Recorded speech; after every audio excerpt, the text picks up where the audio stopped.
विवेक न हो। चाहे तुम MA BA PhD कर लो, चाहे तुम पूरे दुनिया का भाषा का ज्ञानवान बन जाओ, लेकिन तुम्हारे पास उस मालिक का, प्रभु का दया कृपा जरा सा भी नहीं होगा, क्योंकि यह विद्या वहां नहीं चलता है। वहां का पराविद्या है। पराविद्या का मतलब आध्यात्मिक विद्या है।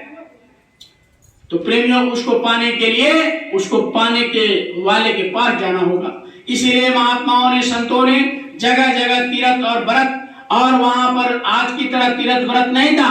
वहां मठ मंदिर जहां भी स्थान था, वहां सभी लोग जाकर के महात्माओं के दर्शन दीदार करते थे, और महात्मा वहां बिनु सत्संग वियुक्त नहीं हुई, यानी वह सत्संग का बौछार करते थे, शब्दों का बौछार करते थे, तो अंदर में उनको मजबूती आता था, अंदर में उनको हिम्मत आता था। जब साधना में बैठते थे, परमात्मा से कनेक्शन हो जाता था, तो भले देह में कपड़ा रह नहीं रहे, खाने पीने का रह नहीं रहे, लेकिन इतना शुद्ध मन दिल दिमाग होता था कि अभी आपने गुरु महाराज के वचन में सुना आपने कि पत्थर में, पानी में, यहाँ वहां मोहि बिलो गिरा मुस्काई। मैंने जब गया, आंख को मुदो नैन तरसित में भयो, अपुनी चितवत कौशलपुर गयो। मैंने वहां उस मालिक के दरबार में गए और मोहि बिलो गिरा मुस्काई। मैंने जब उसके मंडलों में, जब मैं उनके लोक में उपस्थित हुआ, तो मुझे देखकर हंसने लगे। तो ये कहा कि मैंने उनका दर्शन किया। मेरा भाई पलटू साहब, भिका साहब, दरिया साहब, कबीर साहब, सभी लोगों ने कहा कि मैंने उस मालिक को जीते जी शरीर में रह करके इसी शरीर के अंदर पाया, कहीं बाहर नहीं पाया।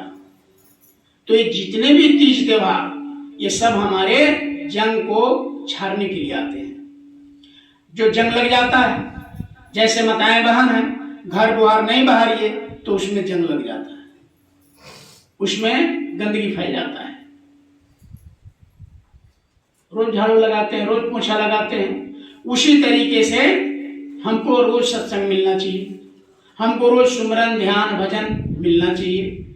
अगर हम रोज सुमरन ध्यान भजन कर रहे हैं, साधना कर रहे हैं, तो ये झाड़ू लग रहा है। मजाल नहीं है कि काल भगवान कुछ कर सके आपके ऊपर। क्यों? क्योंकि गुरु महाराज ने कहा कि तुम्हारा भजन बने या न बने, तुम घाट पर बैठना। घाट पर, घाट किसे कहते हैं? ये दोनों भावों के बीच में, यहाँ जो जीवात्मा बैठी है, माताएं बहन जहाँ टिपली साटती है, विंध्या करती हैं, यही ये आत्मा बोल रही है। ये परमात्मा का अंश आत्मा यही सूरत के रूप में बैठा दिया गया, और ये बेचारी चारों तरफ इसके घेरे हुए हैं। चार सिपाही, मन बुद्धि चित्त अहंकार, ये चारों तरफ हिलने डुलने नहीं दे रहे हैं। मन बुद्धि चित्त अहंकार, मन काल का एजेंट है। ये साफ पहरा दे रहा है कि थोड़ा सा भी हिल डुल न कर सके, अपने मालिक के घर ना जा सके। ये संसार में इसमें रमते रहो, बैल में, बकरी में, कीड़े में, मकोड़े में, सांप में, गुजर में, कुत्ता में, बैल में, गधा में, ये सब कभी निकल नहीं पाओ। तो इसलिए बेचारी यहाँ बेहोश पड़ी है। आप बिना महात्मा के ये खुल नहीं सकते। जब तक मन को, बुद्धि को, चित्त को, अहंकार को, चारों ये जो घेरे हुआ सिपाही, इसको डैमेज नहीं किया जाएगा, तब तक ये बेचारी खड़ा नहीं हो सकती। तो इसके लिए क्या चाहिए? सत्संग।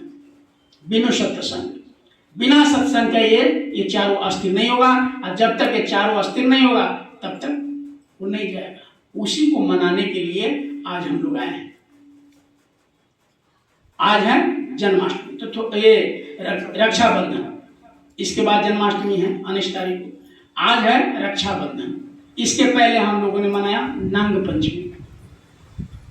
तो ये है रक्षाबंधन। तो रक्षाबंधन के बारे में अभी मैंने बताया कि दुनिया में घूम जाइएगा आप कहेंगे कि इतना बोल्ड, आप इतना क्यों बोलते हैं? इतना पंडित, इतना ज्ञानी विद्वान बैठे हुए हैं।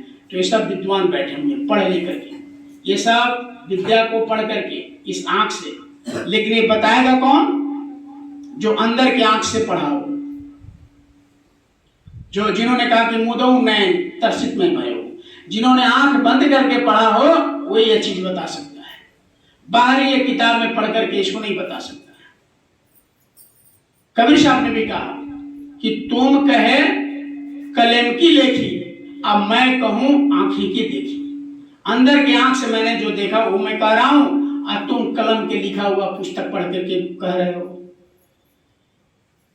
तो जो लिखा गया वो देख करके लिखा गया है। जब तक आपकी आंख नहीं खुलेंगे इसका भेद पता नहीं होगा। तो गुरु महाराज ने ये सब बताया। रक्षाबंधन का मतलब क्या हुआ? रक्षा बंधन, यानी बंधन से रक्षा। तो बंधन क्या है? इस शरीर में कई एक बंधन है। अब बड़े ध्यान से आप लोग सुनिएगा। अब सत्संग जारी हो रहा है, गुरु महाराज के वचन, और बड़े भाव से बड़े ध्यान से आप सुनिएगा। ये गुरु महाराज की कृपा कहिए, हम सब प्रेमियों को ऊपर दया कहिए कि आपने इस कलयुग में अभी आपने इतना अच्छा सुमरण किया, फिर एकाग्रचित होकर के ध्यान किया, और तब भजन किया, फिर प्रार्थना किया, फिर गुरु महाराज के वचन सुने। तो इससे गुरु प्रसन्न होते हैं। गुरु ऊपर से देखते हैं कि बच्चे आज एकांत में बैठ करके बाबा जय गुरुदेव साधना मंदिर पर सब लोग दूर दूर से इकट्ठा होकर के बैठे हैं, तो गुरु महाराज दया देने के लिए एकदम बेताब रहते हैं। अब आप हिलते डुलते रहेंगे तो कहां से दया मिलेगा? आप एकाग्र होकर चित्त लगा करके, जैसे गिलास है, गुरु महाराज ने कहा कि गिलास को उलट दोगे तो कोई सामान उसमें पानी दूध कैसे डाला जाएगा? तुम सीधा करके रहो, सीधा मुख करके रहोगे तो देने वाला कुछ डाल देगा। तो उसी तरह आप एकदम ये समझ कर कि हमको कुछ यहां से लेके जाना है, आप भाव बनाकर बैठिए और देखिए आपको क्या मिल रहा है।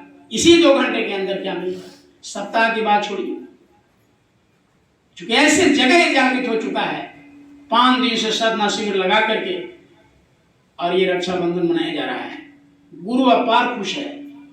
गुरु यही चाहता है कि मेरे प्रेमी, मेरे नामदानी साधन भजन सुमरन करे और दुनिया लोगों को खुद जगे औरों को जगावे।